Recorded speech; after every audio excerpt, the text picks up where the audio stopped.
I don't know about you, but it seems like something we give very little thought to, the spare change jingling around in our pocket at the end of the day. And now we're hearing banks are having a hard time getting a hold of some of those coins. KIMT News 3's Nick Kruszalnicki joins us live now to explain. Nick?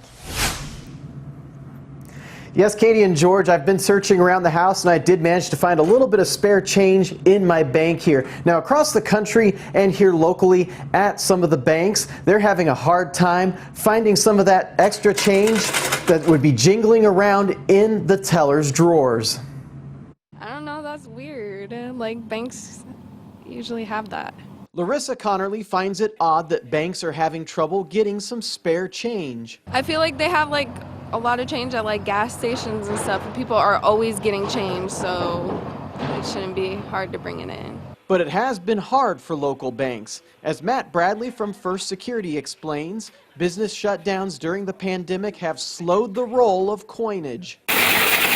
Usually they have so much change, they end up exchanging it with the Federal Reserve. We've been holding it off. We haven't been sending it to the Fed at all. We've been keeping it ourselves and re-rolling it and then distributing it to the commercial customers in need.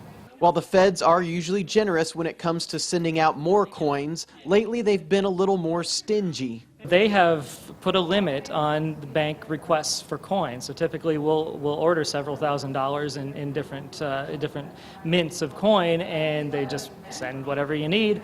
Well, last week they had to put a limit on that because I don't think they're getting as much from the banks. Last week, Federal Reserve Chair Jerome Powell told Congress that when businesses began shutting down in March, the flow of coins through the economy basically came to a halt.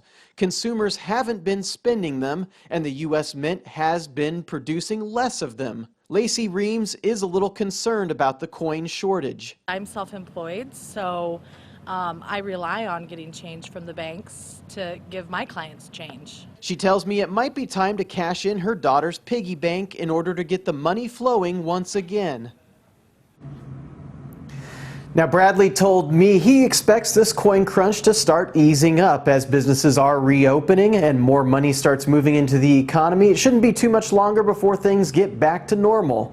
Live in Mason City, Nick Kruszalnicki, KIMT News 3. Loving that piggy bank, Nick.